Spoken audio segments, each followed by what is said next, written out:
locked in with Atlanta's hottest hip-hop station. The Hype 87.3. Holla. That's right. It is your girl, TampaMystic, and we're live right here in ATL on a Saturday morning. And I got TeeLdub checking in. You see it, the Hype 87.3. What's going on, family? How you doing? I'm well. Thank you for having me. I almost killed him with all my Lysol in here, y'all. It's all good. I appreciate it. I'm a germaphobe. Absolutely. I appreciate it. Thank you. It's good to see you. Likewise. Good to see you as well. 100%. Like, you're here today because we got a new song to premiere, but I do got a few things that we going to chit-chat about before we get into the song. Yep. Last time we spoke, which you've been here with me a couple times, we've talked about your long journey from Southern Slang Records to coming here to the Atlanta scene. Looking back, has there been any new milestones or anything since the last time we spoke that we need to know about? Dynamite hit over 100,000 streams. Congratulations! So I was real proud of that, man. And it's still going well. I mean, I still get streams on Dynamite. I cut back on the promotion a little. Yeah. But it's still going well. Other than that, just been grinding, just been trying to pump out new music. The song I have now, All We Need, is my latest, but I'm still in the studio just trying to, write and stay busy. Just keep, just like an athlete, keep tuning up that voice and tuning up my pen. It's like conditioning yourself. Oh, yeah, you got to stay on top of it. And you've been creating for over 2 decades. Oh, yeah. For a long time. Like, what is something that still surprises you about the music game today that just, there's got to be something? Well, I think with the advent of, all the social media, how you can kind of go viral. People that make music now, they're just able to get it out so much easier and into a broader audience. So it surprises me sometimes when you just see somebody come out of nowhere and it just blow up off of a song. That's pretty cool to see that. Yeah. But other than that, man, the grind is still the same, especially for independent. It's still the same because you doing everything yourself. You don't have this machine behind you. Yeah. You out there alone promoting, marketing, recording, driving. But it's all good. I enjoy every bit of it. Absolutely. And so, like when you came into this 2 decades ago, like you said, a lot of the stuff that we have now, the luxuries didn't exist. Right. Do you feel like, social media, the DSPs enhanced the music industry, or do you think it slightly hurt it? I think it enhanced and hurt it a little. It enhanced it by way of being able to get yourself out to a broader audience without, having to have the record label behind you. But at the same time, I think I've been reading a lot of articles. I think, I don't want to misquote, but I think Scarface spoke on this a little while ago regarding the streaming. Yeah. That's kind of hurting artists now because you're not really getting the money that you used to get. Like he said, you could sell 10,000 records, man, and be a millionaire, but with the streams now, how they're taking so much off the top, you're not really getting as much money off those streams as you were when you were, selling your CDs out by hand. So other than that, nah. I have had people recently say that they would like to be able to get back to direct-to-consumer sales, in which there are platforms out there that allow artists to do that, even.biz, and I think even on iTunes you can sell your music. Sure.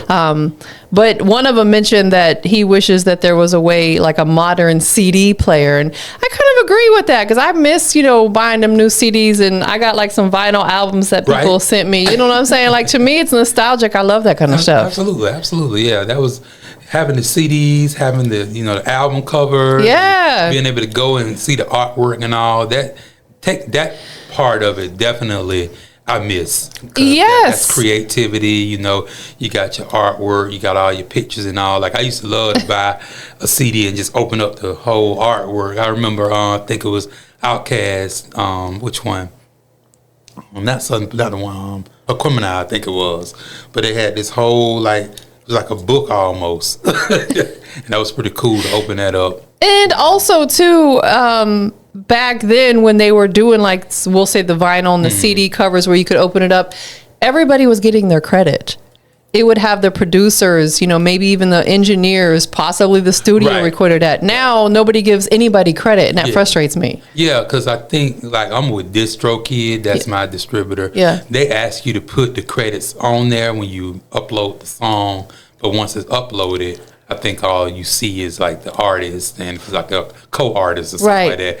You can, put who produced it, who the engineer were, but like you said before, it used to be on there. Exactly. So people could see, oh, so-and-so produced this or whatever. And the sad part is a lot of these younger artists don't even know who their producer is. Yeah, really? They just download random beats and I'll say, who is the producer? Like, I don't know. Okay. Nah, I know each one of mine. Shouts out to my folk. No, facts. Artists, start giving these, even if you download it on YouTube, go find that producer and build a relationship with them. For sure, yeah. Every producer, producer for All We Need. Justin J. Paul Miller, what's up, boy? I know you're listening. Yeah, he's my producer on that. 29 Mills produced Dynamite. Myself and Jay Beasy did my single I put out last year. So I know all my producers by name. And Squid, shout out to Squid. He's my engineer. That's my recording engineer. So I know all mine personally. You gotta have a relationship with these people. For sure. Because I feel like they're some of the most important people to your music career. For sure. Engineer's gonna get your sound right. Oh, yeah. Your producer essentially gets your sound right by making the dope beat that you're, whether you're a singer, rapper, or somewhere in between. So. Yeah, artists, start learning your producers' names. Absolutely. So you're originally from Albany. Albany, GA. Albany, GA. Do we ever hear your Albany roots in your music? You can hear it in my twang. Definitely in my twang, but not a lot. I just try to make music broad. I don't try to condition it to a certain area. Yeah. But other than that, you can just hear it in my sound. I sound like a South Georgia boy. Makes perfect sense. All day long. Yeah, because you don't want to ever fit in. You want to stand out. Oh, yeah. It's a big, big difference. For sure. So I know over the years, some of your influences, let's shout them out, of course, Outkast, Goody Mob, even Tupac. Oh, yeah. Have any newer artists or sounds started inspiring you lately? Definitely like what K-Dot do. That he's absolutely great for the culture. Yeah. I'm feeling Nochi. I don't want to mispronounce people's name. From Tampa. Dochi. Yeah. I'm really feeling her. She's super dope. And she represent for the city, boy. For sure, yeah. But other than that, I'm most old school. I listen to a lot. My playlist old school artists, 8 Ball, MJG. I got Outkast, Tupac, Jay-Z. That's mostly what I listen to. But those are, like I said, K-Dot, what he's done for the culture, it's amazing. Yeah. He's keeping hip hop right at the top of the music spectrum. Absolutely. And then Doja with that album she had, and I like the message that she brings out. I forget what award show it was. I think something going on in LA, and she used a platform to speak on that. I thought that was really dope for her to do that. 100%. And you're absolutely right. I feel like, you don't never want to be overly influenced by somebody because you don't want to necessarily try to sound like that person, but you can draw inspiration for them. For sure. And, going back to what you were saying that, the era of music, it sounds like that was a heavy influence for you. I think it is for most people, because I feel like maybe late teens up until like mid 20s was my crucial era of music I was super influenced by. Right. Not that I'm not influenced by some of the music today, but I know a lot more songs from back then that I could recite verbatim, word for word. Here today, I don't know the words to most songs. I don't, and a lot of it sounds the same. Again, no. But I just when I listen to the newer music, a lot of it just sounds a lot the same. Yeah. With the the auto tune, with that type of, but it's dope. I'm not knocking it, but like you said, most of my influences of the music that I listen to are early 2000s, even some late 90s. Yes. No, absolutely. I'm with you, especially the R&B realm, like that 90s, like late 90s, early 2000s R&B. Yeah, R&B is totally different now. Man, it's so different now. Yeah. Thank God we still got like Chris Brown and Usher and Tank, one of my favorites, still creating great music that still gives us that true R&B vibe. For sure. For sure. Most definitely. So you've got a song called All We Need, which carries a very powerful message. I feel like it's a little different from what I've heard from you. What inspired the record? What inspired the record is my utmost love for the Lord, the Most High. Yeah. That basically inspired it. But what made me want to write it is just our conditions that we're in this country today. I just feel like all we need, if everybody would just get back into just loving God and that genuine, unconditional love for the Lord, I think things would be so much better. That's easier said than done always, but at the same time, you know, there's political divide in the country. You know, people have their political party, and it's so divisive right now. It's almost, well, it is violent. It gets violent in certain places, you know. And I just feel like, you know, everybody's entitled to their own political views. Yeah. And, you know, you got to have either one or the other, I guess. Yeah, you don't like have a choice. But at the same time, I mean, it doesn't have to be violence. You can agree to disagree. Yes. And whatever party you choose, God sits on high, and He is over all. That's right. So, you know, that's why I said, no matter your political affiliation, you know, one nation under God, individual with liberty and justice for all. Yeah. You know, that's how it's supposed to be, but it's not. I feel like, you know, people, you are right, have absolutely, not everyone, but a lot of people have gotten away from that. And during this last election, in my opinion, I don't care if you red or blue, there's crap that goes on both sides. You know what I'm saying? Like, for me personally, I'm more of a green advocate. You know, I'm more for, you know, world peace and things like that. But I've seen a lot of people fall out over their voting status. And like you said, we're all entitled to our own religious beliefs, our own political beliefs. And if someone wants to unfriend you because of that, I don't feel like they were ever really your friend. Because you can, like you said, you can agree to disagree. Absolutely. It's okay to disagree. It's when it gets violent and when all these nasty social media posts, you know, start happening and you start offending people and start talking about people's families and their kids, and that's a problem. Death threats. You know, that's too much. Because I'll be honest with you, like, I had somebody that I worked with for many, many, many years, and he made a post on social media that said, if anybody votes for Trump, don't ever contact me again. You can't do business with me. Yeah.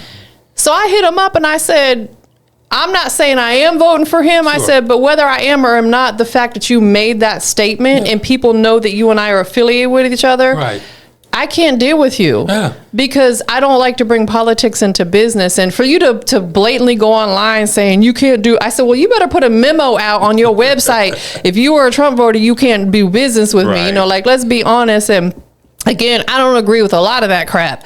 However, I'm not going to fall out with somebody because of it and tell them I can't work with you. That's just craziness and madness to me. Absolutely. I totally agree. I would never do that. Again, that's why I said God is the one that's going to bring everybody together. Yes. God is the one that's going to bring peace.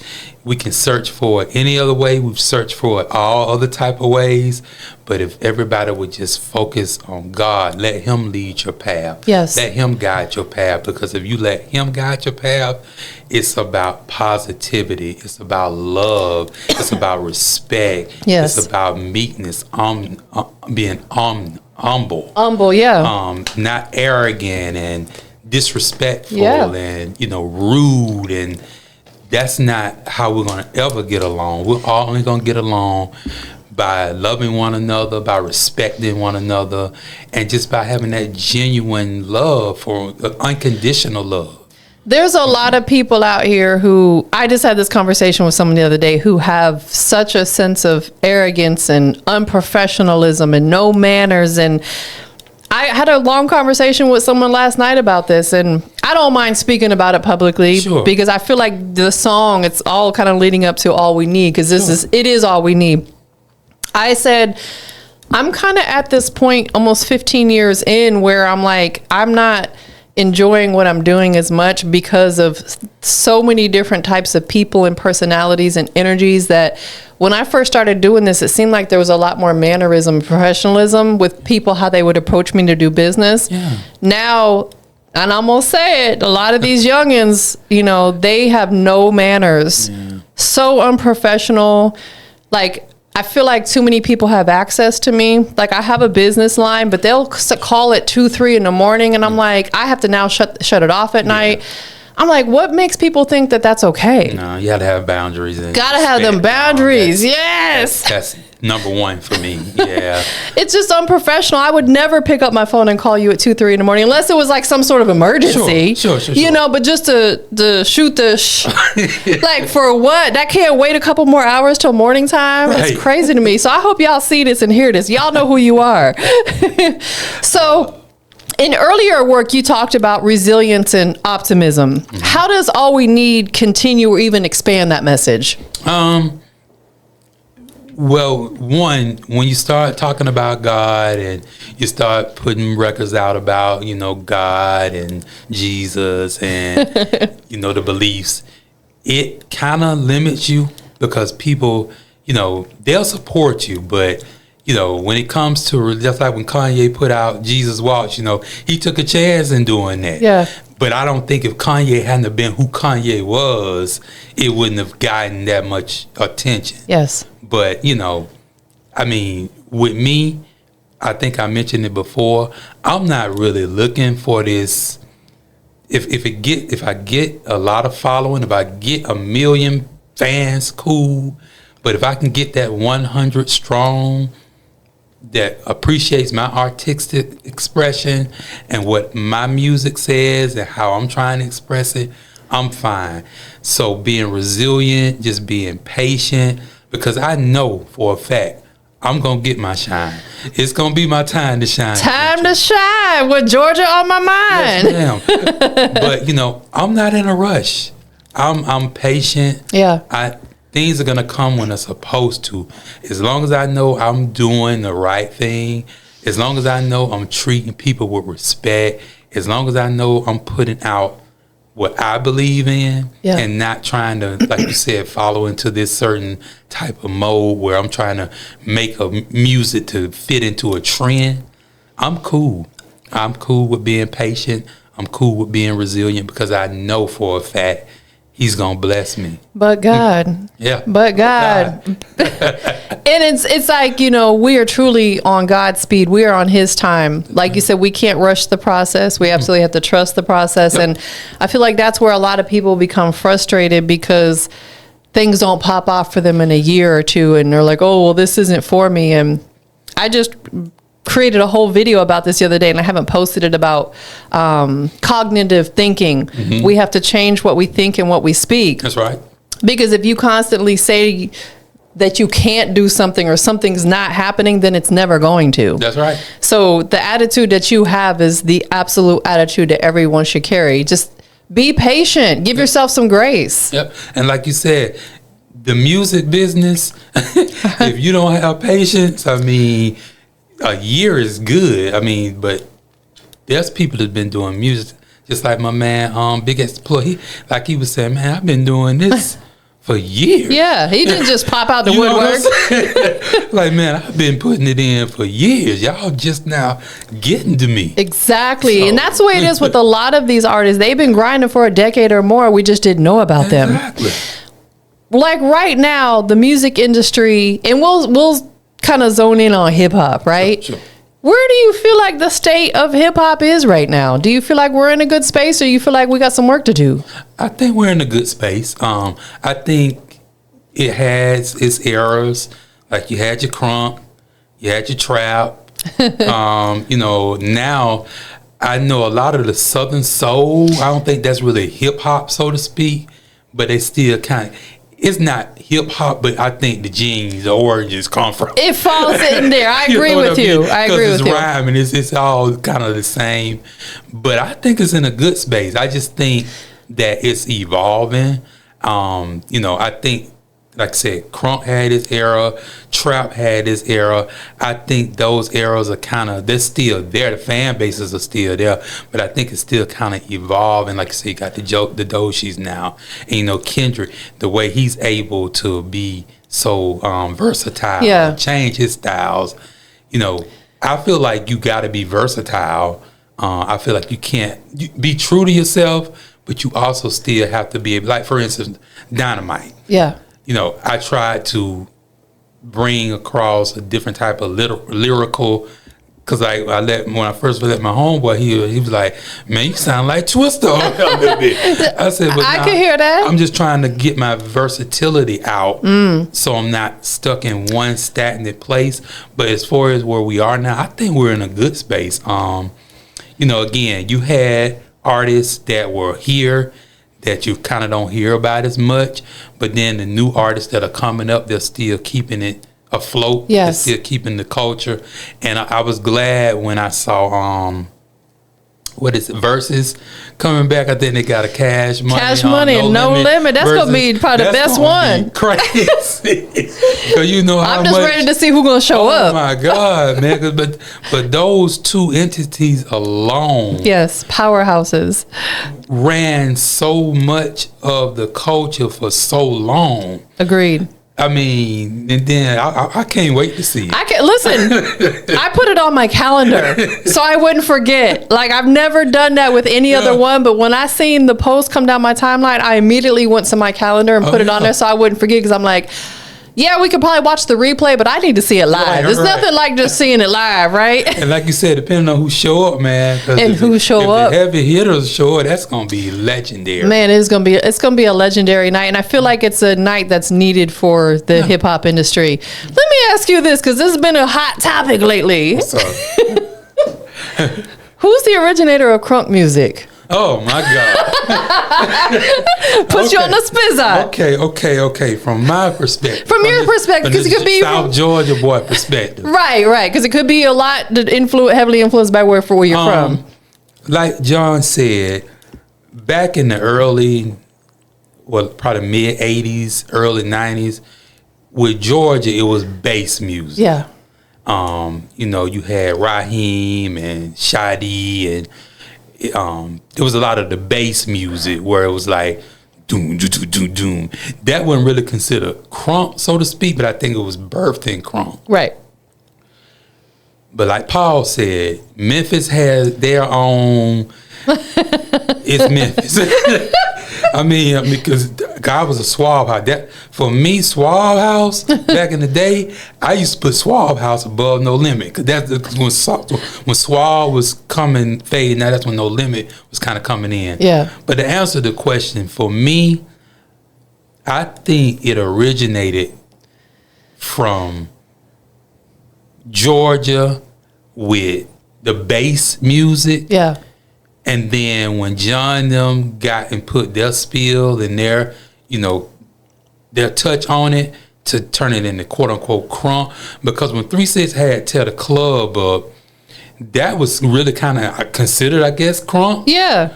But it wasn't labeled as crunk. Right. I think the label came when John put the label on it, when he started saying crunk. Crunk, exactly. So the origin from it, in my opinion, started in Georgia with roots of Tennessee. Don't come for him. No, don't do that, because I love them both. It's like, because John and Paul, they got on a Instagram, And they were talking it They out. talked it out. Yeah, because they're grown men. That's what grown men do. Absolutely. But I agree with you. And I feel like a lot of it can come from the influence of where you're at. Because down in Florida, I heard more Georgia music than I did Memphis music growing up in Florida. You know what I'm saying? So it's like I was heavily influenced by that whole Lil Jon era. Not that I wasn't listening to 3-6. Sure. You know what I'm saying? So I feel like it can be heavily weighed on where you're actually from. That's right. You know, so it's debatable, but you know. It's all good. It's all love. It is all love, most definitely.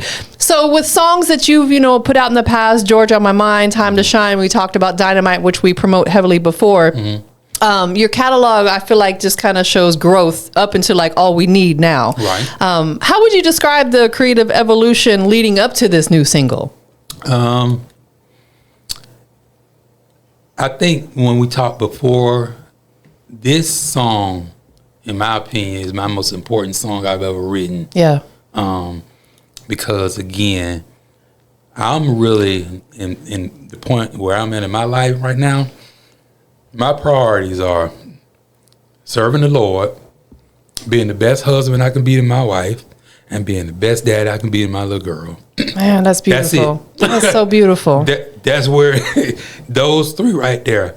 And if you don't fit into even one of those, I don't really have any type of, because I'm a lover of the God. I love the Lord. Yeah. I love my wife and I love my daughter, and I want to be the best influence for her. Yes. That's why I make the music, because she walks around the house all day singing my songs. So I want to be the best influence for her that I can be. But as far as the evolution goes, I don't curse in my music. That's just my choice. Yeah. No, most of the music I listen to got cursing in it. So. But your personal choice and preference, and I respect that. Yeah. So I don't use profanity in my music. I think I may have said ass in time to time, but that don't really count. Yeah. You ain't dropping the F-bombs and... Yeah. But I'm trying to evolve into trying to make music that has less profanity in it. None, really, from now. And I'm just trying to evolve as far as, like, if you listen to my music, doesn't sound like nothing is out, which I purposely want to do that. I just want to evolve myself as an artist to be able to make any type of music, because I love music, period.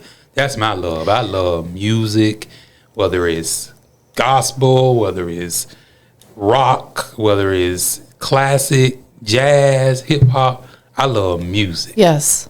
So I want to evolve into being a versatile artist, where if any artist hit me up and they want to collab, I can do it. I love that. Yeah. So the style of music you're putting out now, I wouldn't necessarily categorize it as conscious music, but you are being a little bit more conscious about the things you're talking about. Absolutely. And, like you said, not using profanity. How is it being received by your fans? The ones that are really supporting me love it. Yeah. Yeah. They don't even, because honestly, if you make the music to a certain, you really can't even tell it's not no cursing, because it's good music to me is good music. I agree. So the people that support me, my fans, they always say, they love it. They love what I'm doing. The comments I get, you always gonna have those other ones like, you whack, but that's cool. I respect that too. That's your opinion. We all have our own opinions. But as far as the people that follow me, that support me, I get nothing but encouragement. I know that's right, because I think it's a great record. I feel like it's the direction that our music needs to be going in. Like you said earlier, you listen to songs with profanity, and I do too. But there are some songs out there that to me are they went a little too far. I'm not going to say any examples, but I just feel like that we kind of need to take that, spin the block a little bit on some of that music where you don't have to curse and degrade women and whatever else and talk about drugs and guns in your music in order for it to be a hit record. Because honestly, it becomes less marketable like that. Yeah. And freedom of speech is freedom of speech. It is. You can say what you want. You're right. You can. But you have to realize, once you say it, and once it's out there, you can't take it back. You can apologize and, say you didn't mean it that way. But once it's out there, especially once it's recorded, yes, like, you know, I wouldn't want my baby listening to me degrade women, curse. Of course. That's just not the influence I want to give her. Of course. Not to say she's not going to probably hear that otherwise, but in home where she's being reared and raised, not from her dad. There's a certain standard that I want her to see. Now, when she gets influenced on, when she gets out there, that's different. But as far as her rearing and her influences, I want her to see a certain type of person, and that's the person I'm trying to display. I love that. I love that. And I feel like you and your wife are doing a phenomenal job with that. Like, because I grew up in a household like that. Like, I tell people all the time, you know, my parents were married up until 48 years later when my mom passed away. And I never grew up in a household ever seeing my parents argue. If they did it, they didn't do it in front of me. Right. They didn't do anything like that. And, you know, like as I got into a teenage year, you know, they would start to go out a little bit and stuff like that. But in them younger years, you know, preteen years, they were like perfect angels to me. Like what they did behind closed door, I don't know. But it's like I never experienced that. And I feel like that's the type of household that we need to be raising our kids in, you know, not sheltering them. But protecting them. Absolutely. It's a big difference. It's a big difference. Like you said, not sheltering, because when they leave and they get out there, they're going to be exposed to any and everything. But as it says, bring a child, real a child the way they should be, and they won't forget their ways. I'm telling you, if you raise them right, because same with me. I mean, I was raised, my mom and dad, they split up when I was younger, but my grandma, my uncles and all, they were positive influences. But I went to school, you know, and I was listening to NWA and I was cussing and drinking and all, but I always still had in the back of my mind, I knew what was right and what was wrong.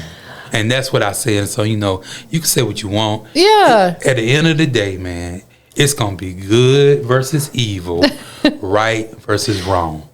I don't care. You can try to spill it. You can put your belief on it. And I'm not advocating for any certain religion. I'm not a Bible toting person trying to push scriptures and nothing down your throat.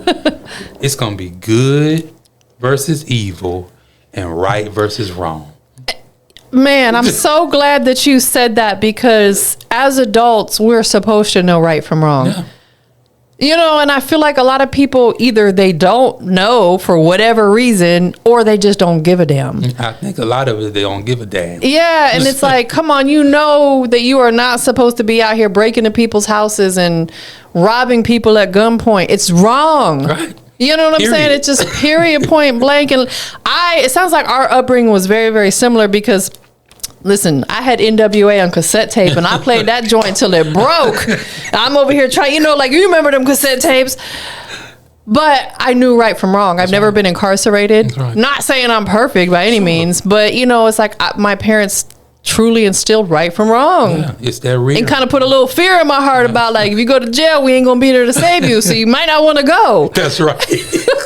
Okay, enough said. That's right. But yeah, I totally agree with you. It makes a difference. I mean, you can say what you want. Being present makes a difference, you know, and just being there. And I'm gonna be there. But when I'm there, I want her, my daughter that is, to see a certain image. I respect that. Again, when she gets older, I know she's gonna have a mind of her own, but I still want that rearing that she get to still be in the back of her head. 100%. Absolutely. So speaking of, like, you know, the younger generation, you've got a lot of longevity in this. We're talking 20 plus years you've been doing this, which is a very, very long time. Any young artists that are just coming into this, what advice would you offer them on building that type of longevity and staying in this industry for 2 decades or more? Man, just patience for one. And if you're getting into it for let me back up.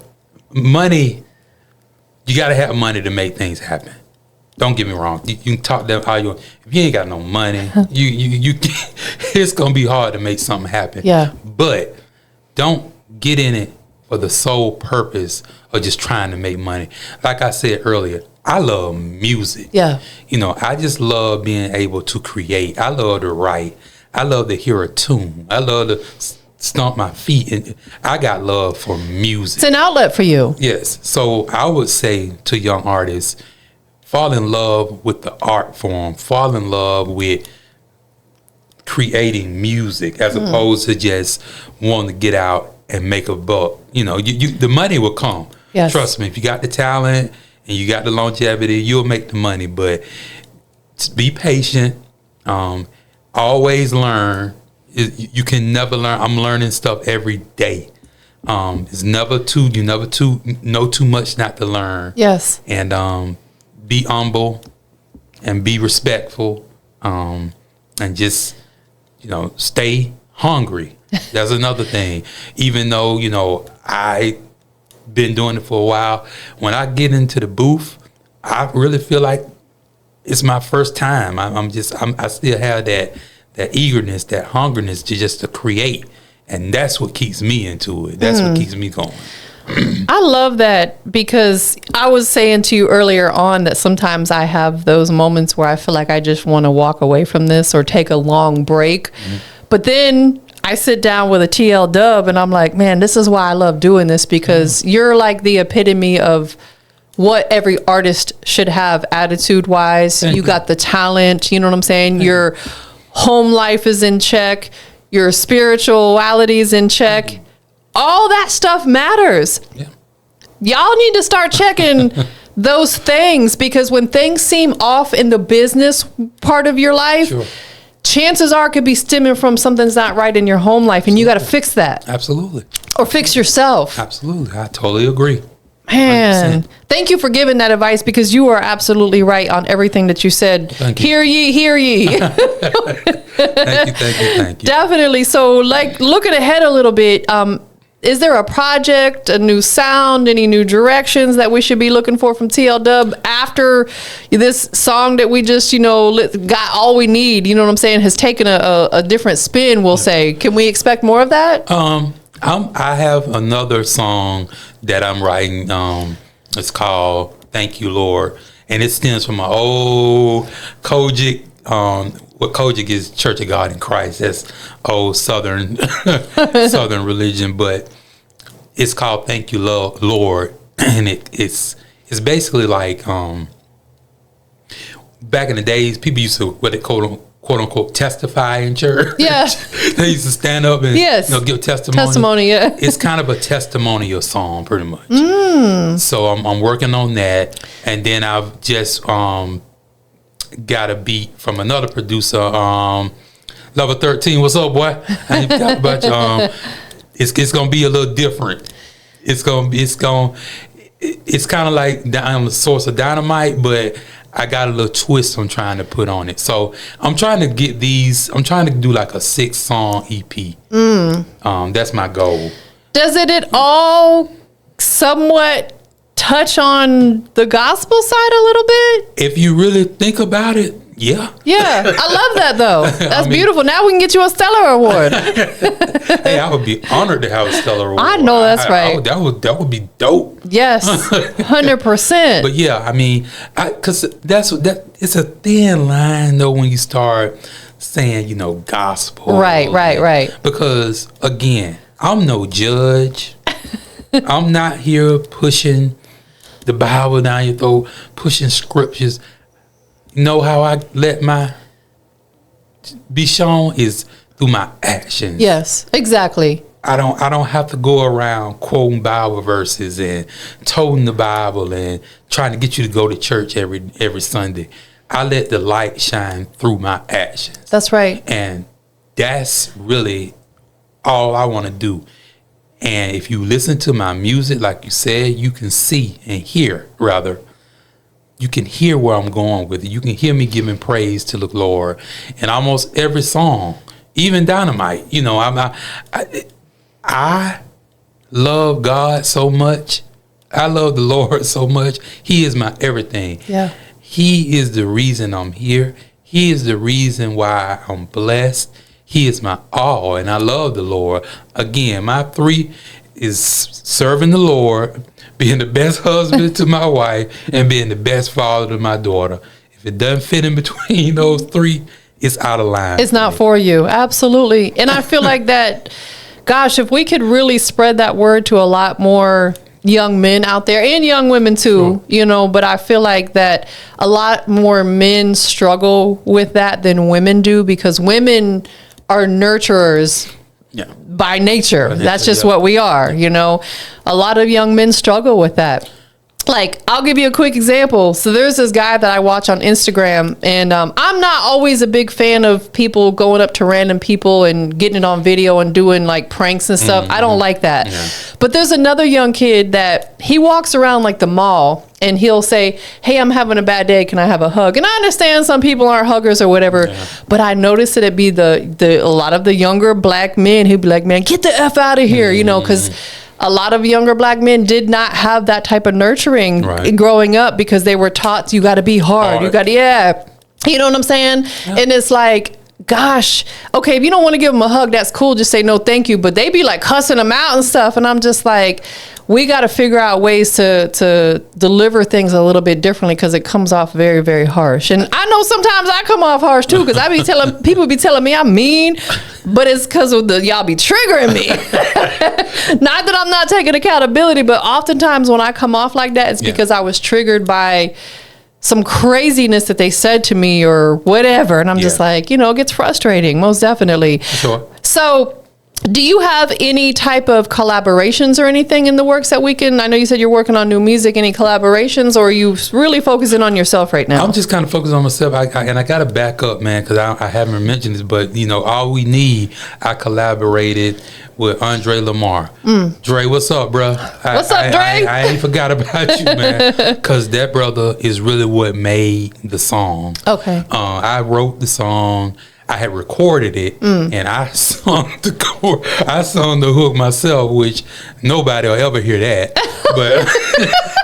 But when Drake came in, man, from the moment he stepped in the booth to the first vocal he slayed, I was like, oh, that's it. He understood the assignment. Oh my God, man. So shouts out to you, Dre, man. I didn't forgot about y'all, but because it's All You Need, TeeLdub featuring Dre, produced by Justin J. Paul Miller. That's my producer for the track. So yeah. And it came out phenomenal. Thank you. When I heard it, when you first sent it, I was like, oh yeah, this is what I'm talking about. It's a beautiful record. Thank you so much. Absolutely. Most definitely. Before we get into the record, I have one more question. You know, after doing this again for 20 plus years, how would you define what success looks like right now for you in 2025 versus when you started back in like 2003? Success for me would be having someone come up to me and say, hey, T, you really made my day, man. You changed something. I heard your music, and you really made a difference in me, and I appreciate you. As opposed to just wanting to sell a bunch of records and have my name out there and be popular and be known. But if I could touch somebody in a positive way, if I can have somebody come up to me and say, hey, brother, I appreciate that. Yeah. That was dope. You really inspired me, helped me to look at things in a different light. I'm good. That's beautiful. What was it like 2003 when you first started? What did success look like to you back then? 2003 when we first started, we wanted to try to get on the radio. We wanted to try to sell as many records as we could. We were just young, you know. We were just out there, man. Yeah. That was like when the crunk era was booming, and we just wanted to be on. We just really wanted our name out there. We just wanted to make as much money as we can. We wanted to party. We wanted to go to the strip club and have our song play, have the girls dancing to our music. That's what success was for us at that time. But were you living in Atlanta at that time? Oh yeah. So early 2000, you was already in Atlanta. Oh yeah. Man, that was such a beautiful time. Oh though. yeah. Because I used to come here in the 90s for Freaknik, and that was my deciding factor that I was going to live here one day. Because man. Yeah, we had our studios. Great memories, huh? Great memories. Good memories, but I'm good. Now I was about to say, now I'm the complete opposite. Like you almost can't pay me to come out the house. Like seriously, my home is my peace of mind. When I walk to that front door, that's my peace of mind. I'm like that sort of too, but at the same time, with me trying to get my music out, I still get out. You know, I do the open mics and You know, I get out, pass out flyers. Yeah. I go downtown sometime, just get on the train, and I'll ride the train, especially when they have festivals like Music Midtown, One Music Fest.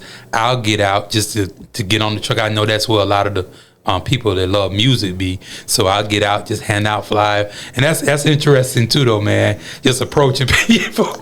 People are so...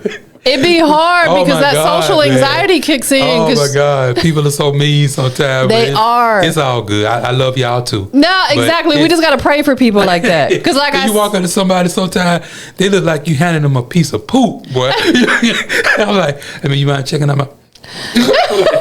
It's just a flyer. But I think a lot of that comes from social media because there are these weirdo influencers on there who film those weird interactions, and I get it. you know, so they don't. But I feel like no matter what someone approaches me with, I'm never going to come off and be as an a-hole to them. Oh, you know what I'm saying? I've had that. Again, it's all good. I chop it up with love, but because that's people's personal space. Yes. They're entitled to their personal space. But I'm not aggressive with it. Like, I'm not, you know, here, take this flyer. Listen to my song. You know what I mean? I'm very respectful, as you can tell. I mean, you can't even see me going up to nobody At all. But I'm very respectful. But I'm kind of a homebody, but what I'm trying to do to get my music out, especially be independent. Yes. Because if I don't do it, nobody ain't gonna do it. That is what I mean? facts. I'm not just gonna depend on the internet to try to get my music out. I want to go and touch the people. I want to go to the open mic. Like I did the thank you so much for telling me about the Fleet DJs. Fleet DJ. I didn't even end up making it because I was here all day. Oh really? Yeah, I didn't see you, but I thought maybe you had come and gone or what have you. No, I didn't leave here until 4, and they were ending at 5. And Oh, I'm like, okay. it's like an hour drive, so Yeah. I'm like, it don't make no sense. But yeah, doing things like that, I have to do it. Yeah. So, you know, although I'm not a party quote person anymore, I know I still got to get out and touch the people and get my name out, because if I don't do it, nobody's gonna do it. Nobody's gonna do it for me. 100%. There is another event coming up. It's on a Sunday, so I'll definitely be there because I don't work on Sundays. Okay. For the last 3 years, I've done the official media for the Atlanta Turkey Classic, Okay. which is the Georgia Spartans basketball team, and then they play against somebody else. But they also like the commissioners there. Okay. There's a lot of people within music industry that's there. They Nice. do like halftime performances. Okay. I'll be doing the official media interviews and stuff. It's a free event. I would say come out and network there. Absolutely. Because like the last couple years, there's been some like heavy hitters in the building because Okay. they do a turkey drive while they're there. Like, you know, people who are less fortunate, they have food and stuff. And Okay. it's going to be at the Atlanta Metropolitan College. Okay. I'll send you the information. I'm there. It's on a Sunday. I'll for sure be there doing interviews and stuff like that. Good so deal. Good yeah, deal. so that would be great for you to come be out and dope. network over there too. Absolutely. I'll And be it's there. for a good cause. Absolutely. Absolutely. Thank you so much. Of course. So we've got all we need here in rotation, and we've got it loaded up and ready to go to listen to. Before we get into it, is there anything else we did not talk about that people need to know about? Not really. Just y'all support your boy at TeeLdub, at TEE, the letter LDUB. I appreciate all the support. Any advice anybody want to give me, I'm always open. But yeah, that's really it, man. I'm just gonna keep going. I'm gonna keep putting out, you know, the music that I love, and y'all just keep supporting me, and I appreciate it. I know that's right. I know throughout this conversation there were several people that you mentioned, including, you know, from your wife to your daughter to people you work with in the music industry. Anybody else that you want to give thanks to for really just supporting you through your journey in music? Definitely my sister. She's always there supporting me. Hey, she's in Tampa actually. Okay, dope. Shout out sis in Tampa. Oh yeah, Ybor City. No. Yeah, listen, I know all about Ybor. My mom, of course, all my cousins, they always, you know, liking my stuff and supporting me, all of them. There's so many of them, I can't name all of them. Z, Shaggy, Eric, you know, Sean, Lily, and I'm gonna get a choice low if I don't call somebody name. So Yeah. all my cousins, man, everybody, all my family.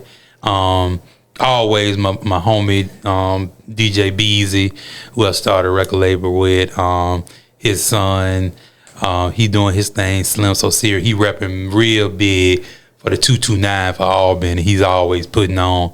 So just them, man. My boy Daniel Street, he's always a good influence to me. He was one of our artists back in the day on Southern Slang. We always keep in touch, but that's about it, man. Just my family, my friend, everybody know who you are. If I didn't call you, please don't. Y'all know it. Blame it on my brain, not my heart. Charge it to his head, not to his heart. Because that's one of the most difficult things to do is remember. Yeah, man. You get put on the spot with them shout outs. I see why at the Grammys they be having a piece of paper with a list, because I'm like, you get put on the spot, you're like, dang, I done forgot. And it ain't. It's not on purpose. At all. But thank you so much for having me. Of course. Thank you so much for this platform. I always want to let you know that this is amazing to be able to give artists, especially independent artists, a platform to be able to, express and give our music and have an audience, man. That's so dope. Thank you so much for what you do. I just want to give you your props. Thank you so much. I appreciate that. Thank you. And like I said earlier, like if I could have a bunch of artists like yourself that, not throwing shade, but I'm gonna throw a little shade. That it reminds me of why I continue to do this. Honestly, like I honestly working with artists like yourself and Tony Good at it, and it reminds me of why I continue doing this. So shout out to you, definitely. Shout out to your beautiful wife, your baby, and so let's get into this record. I know you gave us your social media already. Cool. So let's get into the record. If you can introduce it for us. Y'all check this out. This is my new single, All We Need, which is all about the amazing love of God is all we need in our lives. Myself, TeeLdub, featuring Andre Lamar, produced by Justin J. Paul Miller. Y'all check it out. Let's go. Come and see what all the hype is about. Tune in to The Hype 87.3.